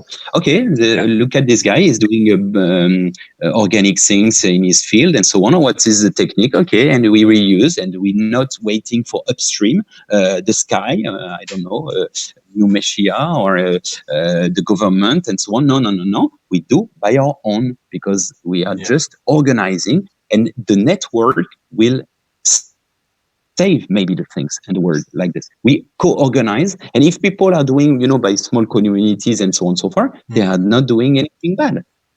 It's just a question to, something very important. Einstein said also the second most important thing after matching the frequency is say you cannot solve a problem with the same mind that we have created. What does it mean? It means that we have to think out of the box. We have to be creative for that. Yeah, 100%. Because we have everything is here, just unbalanced. Just once. Who really stood out for me with that as well? Are you there? Yeah, who really stood out for me on that just quickly was Buckminster Fuller, who brought up that if there's any sort of system that needs to be changed, it's not about, you're not going to change the system by fighting in the old one. You're going to change it by creating a new system that's going to make the old system outdated and obsolete. Yeah.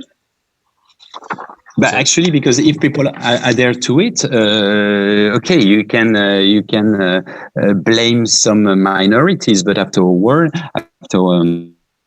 then also it will affect the global mentality of the people. So there will be an impact. This is exactly, so the morphic field is that there is a resonance as well, and it is also linked to another process of the 100th monkey theory. You know it? Yeah. The 100th monkey theory. Do you want me to summarize or to make it short? Concretely, this is some Japanese scientists from 52 to 58. They observed some certain race of monkey on an island. They just discovered that during 8 years. At the beginning, they were just eating some sweet potato, but with the sound, it was disgusting. One day, a luminous idea of one of them, and she started to clean up with water. Okay, so it was definitely more better in terms of taste. She taught other people of the community, some people other, and so on. After 8 years, they reach a certain critical point. Okay, only five, maybe a random number, but maybe 5% of the community adhered to it. And suddenly, like a quantic lift, okay, all the community within this night are there, and they start to use this habit of eating the sweet potato with cleaning up, because before of that, people were keep on doing their bad habits in Kotama. So it just because a last one, so that's why we call that the 100th Yeah. monkey. So maybe the 100th one make, like The straw that broke the camel's making. back. Yeah, exactly. This is the expression in English. So it is the point. And actually, this is interesting because it's a minority. But the worst thing is that in the same night, all the other monkeys from the same race adhere to the same philosophy without being taught and without any contact with this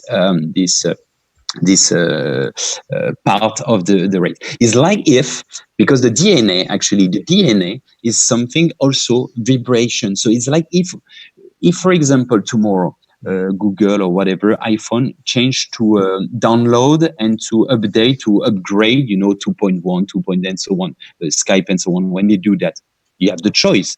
But when you say yes, then you adhere to the same principle of the structure. Okay, it's the same ID in a certain way. It means that once we will reach a certain threshold, okay, we will. This is the critical point. We will adhere to something new, different, and so on, and then it will be much more fun. Yeah, so that's why also this is important to help people, because one thing very important. This is what I always saying to people: the notion of ownership is just a big joke. Okay, I'm the owner of a land. I'm the owner of an ID. Okay, it's my ID. Okay, so it's my ID. So I register the copyright, and so copyright of what? You just download the ID from the, what the fuck is not yours, I mean, it's true. And a lot of people, because there is also the ego dimension, the egotic or egoic dimension. So people think, oh, it's me, the small me, the mini me of myself, who try to separate. But when you realize that it is just, it's not yours, your victory is just you download, that's it. And most of the great genius, yeah, understood that point. And that's why they were most of the time humble, because they just know that they are just vehicle, basically. But is it clear for you, this notion of morphic field? And like if there were a big thought form in potential, so the potential of information, and by the way, even information in formation, it means that it is in the process of making a form, of physical form, the reduce energy. So this is the principle of common thing. Yeah, I think a way that it was really helped me, the sort of penny drop for me was, it explained like in our body and in our hands, we've got all these individual cells that have their own consciousness, and these atoms and cells are doing their own thing. Essentially, they're living their own life, and they've got their own free will and their own consciousness, but they're still a part of me, and I still sort of have this control over them. And so I'm sort of the collective consciousness of the cells that are within the individuals within my body, and us as a collective species. And it can be as small as in a family dynamic, or in a partnership, or in a community, or the world at large. There's all these different levels of this community consciousness, and yeah, it all speaks to each other, and it all moves sort of in harmony together as well, until it sort of, you have those sort of breaking points and the 100th monkey point. But that's why we do what we're doing here, is so we can contribute in a way that we feel is going to better the planet and create that harmony, and create that that, I guess, well, what did you say before? Be useful and create harmony, with that two sides of it. And I think that if everyone can sort of tap into their own sort of usefulness and create harmony for themselves collectively, that's going to obviously have that tipping point eventually as well. Yeah, sure. And actually, when you said that regarding the cells, and this is exactly what I say sometimes to my students for entrepreneurship, when they say, "Oh, I don't have the entrepreneurship mind," are you sure? Because you are a body, a company already. You are a co-propriety ownership. You have millions of cells, and there is an organization for that. You are apparently the CEO of that. You see, and actually, even within each cell in each chromosome, you have the whole genes. Okay, so you have the whole information. So that's why you can analyze the science or the biology and so on, and you will find back always the same principle. And this is what the mystical say, the Hermetism, which is Hermes Trismegism. Okay, who said as a apparently who said we don't know, but actually it's a very ancient knowledge saying the following: as above, so below. Okay, and by the way, we can hear as well as above, so be love. But yeah, to be loved. But what does it mean concretely? It means that there is a resonance in between the small scale and the big scale. That's why, once again, I repeat, I say before, who may say you are not a drop in the ocean, you are the entire ocean within a drop. That's why. And that's why the change that you want to see in the world is exactly the same principle. It is fractal holographic vision of the world. It's a little bit complex, fractal holographic. Fractal, we find back in the Indrasnet, in the Hinduism in the Veda, which is a reflection of the pattern. Just to give an example, if you observe, in the morning, a net of a spider, and there is a little bit of water. Okay, each drop reflects the entire pattern of the net. Is the same principle. That's why we say, and that's why the Jewish philosophy say, if you save a man, or a woman, if you save a man, you save the world. And this is the same principle. Actually, this is always the same. Whatever the culture, we always is a part of the for me, the world heritage. It's not my culture, your culture. Yeah, it's okay. I love food. Check this out. Okay, bring some good food from Australia, and we share with a good couscous from Morocco and a good wine from Italy and so on. And hey, we have more fun. It's the point.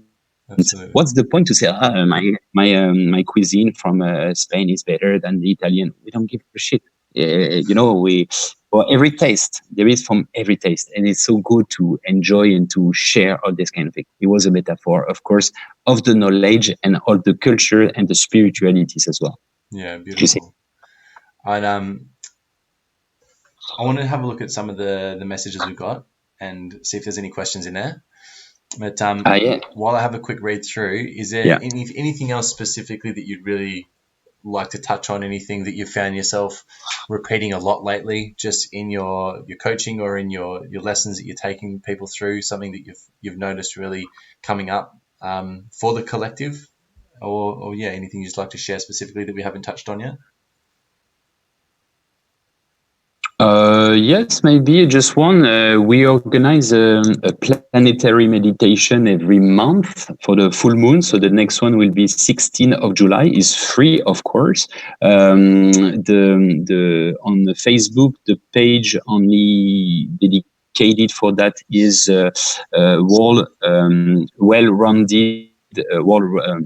worldwide well-rounded meditation. Okay. And just is 10 minutes every month. And the goal, we are 3,000 for the moment. And the goal is to reach the critical point of the, let's say, the Maharishi. You were talking about Maharishi before. The Maharishi effect is square roots of 1% of the population. What does it mean? If you want an impact through the meditation on a certain population, so we are apparently 7.7 billion inhabitants on this planet, to have an impact on that, 1% of that is 77 million. Square roots makes 8,750. So we are waiting for 9,000 people. And we are doing that since the 21st of December. So there is absolutely no other goal than rising up the frequency of this planet. And because we think that we will reach this threshold, so it's so for the people they don't know how to meditate, it's super simple because they can download, and there is an access of the on YouTube on the 10 minutes of the guide meditation. They just have to listen and to visualize the ball of light and coming from their heart until the planet. And the goal is basically only that the people are purified from individually and to help the people. So of course, some people will laugh. I explain exactly the ins and the outs, the ins and the outs. It has been proved. It was a lapsus. It has been proved in the Maharashi effect. And I invite people to check all what I say because maybe I inject some mistake voluntarily. No, more seriously, in the New York Times there is an article on that 1st of August 93. There is an experience with 3,000 people. They made a meditation with the goal to reduce the crime rate in Washington. And the police station everywhere, they reduced by 25%. They did exactly the same in Lebanon during the war, Lebanon and Israel. So they did from Israel, they did also from Lebanon. And by miracle, the war has been almost stopped. Maybe thanks to that. For the people believe in the beautiful stories, and I do. So if people want to dream big, they are more than welcome. Yeah. This is the only thing I could share, and otherwise people they can contact me with pleasure. I'm always aware to deepen this kind of discussion and whatever. Yeah, I will put the link to the monthly meditation into the bio, and also the link to your website for the Shambali.com retreat as well. Big thanks to those that have jumped on live: Sammy Moya, Nikki, Sylvia, Richie, Christian, for all your awesome messages. I didn't see any questions in there, so I think we explained everything beautifully. I don't think we finished and we covered, but let's say it's a good insight. There is so much to say regarding consciousness. It's a topic so wide and so on. Just the last one, if you want, is the notion of Pascal, who said that actually he said that it is a sphere for which the center is everywhere and the circumference nowhere.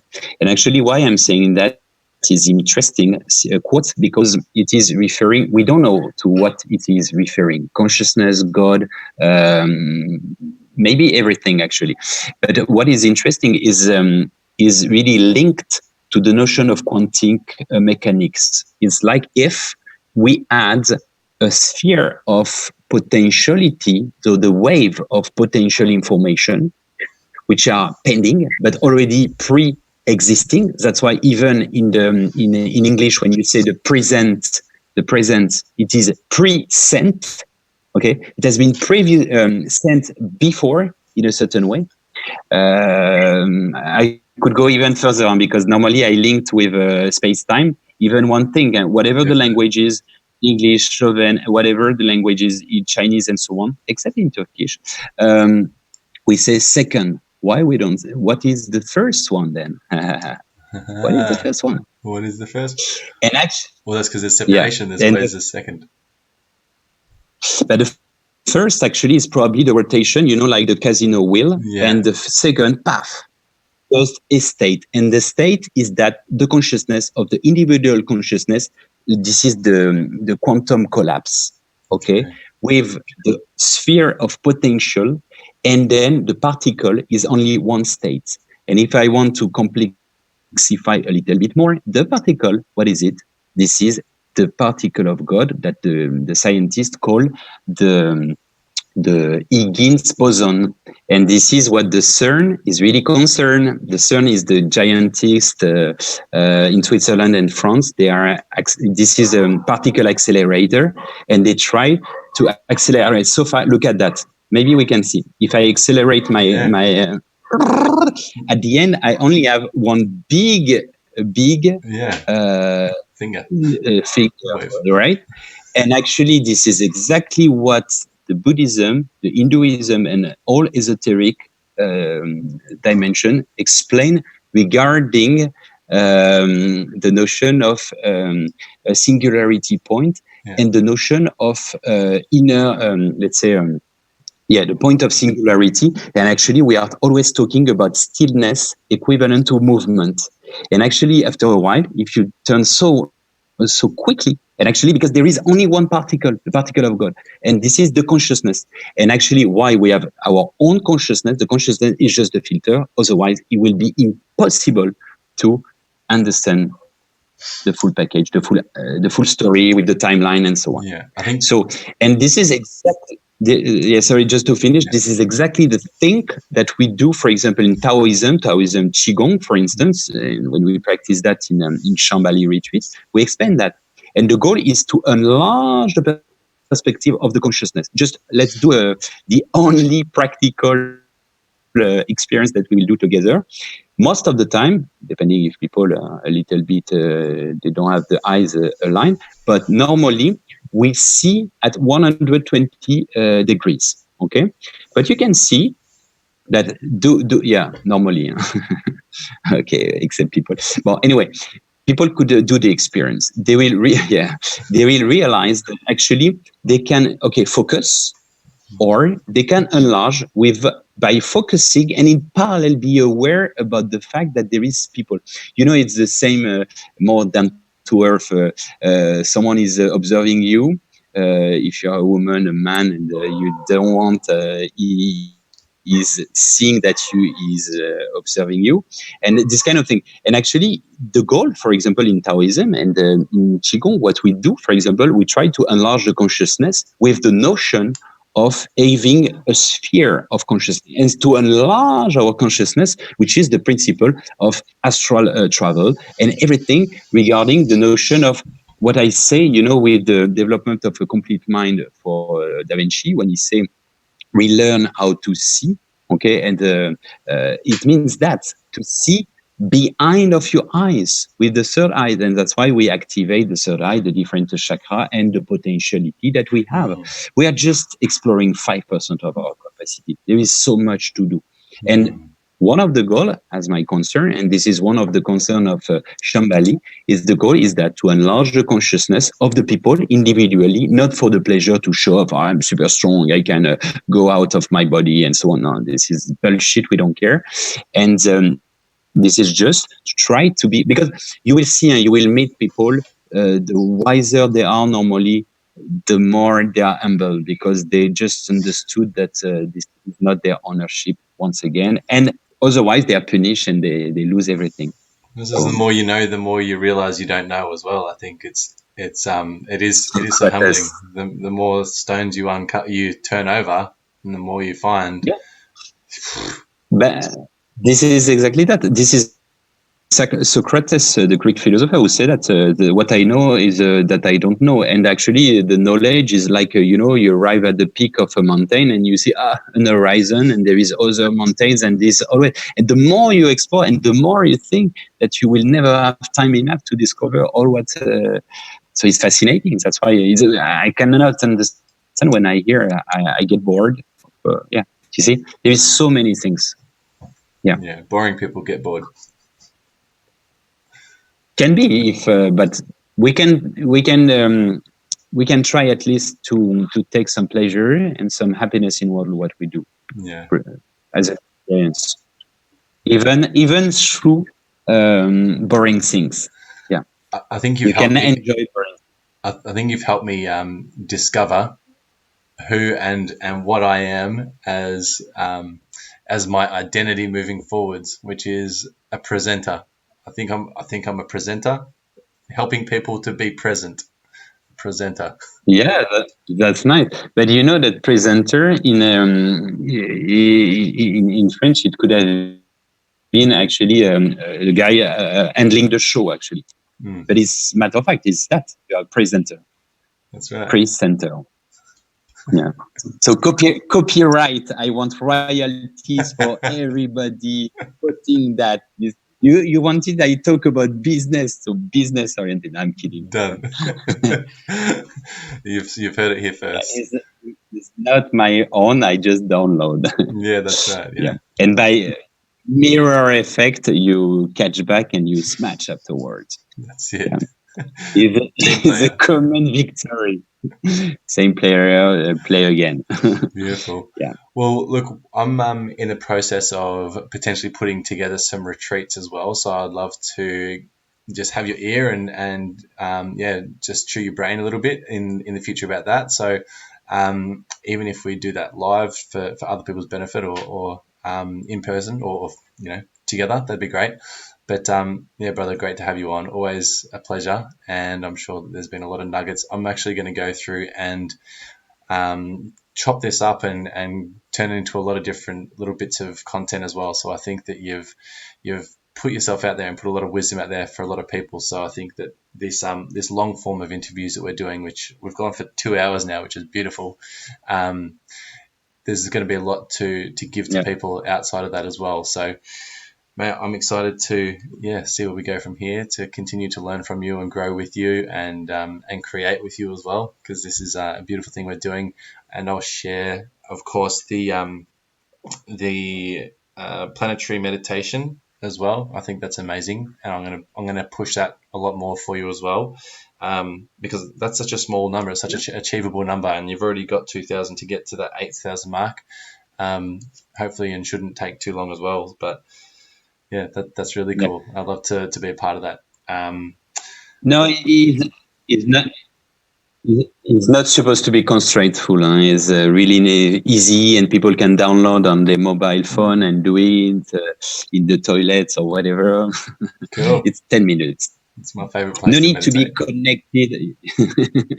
Yeah, but no need to be connected because there is no live. It's only people are just connected. They put their earring plug and that's it, and they do as they want. And once again, when you say it's for you, it's super nice from you. But actually, it's for everybody. I'm not doing for my own. I'm trying to do it for other people in general. And so that's why people no need to be recorded and to have the pleasure to have 10,000. I don't know. The goal is really that people are doing with their heart. This is that's it. Yeah, but it's sort of sharing that information so that it can reach more of the collective. So that collective consciousness has a greater chance of hitting that critical mass and that critical point, and doing it so people have that that ability to get that, improve that quality of life, like we started talking about, and raising their consciousness. Together we are stronger. Yeah, that's it. Thank you so much. I would implore people to get onto the 30-day Go Live challenge as well. You can just search up the 30-day Go Live challenge and check out that. That's a great space to just start facing a fear. Public speaking is one of the greatest fears, if not the greatest fear that most people face as well. So it's a great space and a supportive space to really start getting out of your comfort zone and getting into just a position of being comfortable, being uncomfortable. And it's free, and it's there for everyone to jump on board and have a look at as well. So check that out. Brother, thanks for joining us.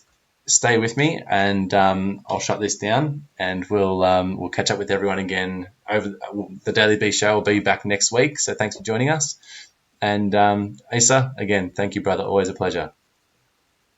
Thank you, Matt. Thank you, everybody. Take care. Bye-bye.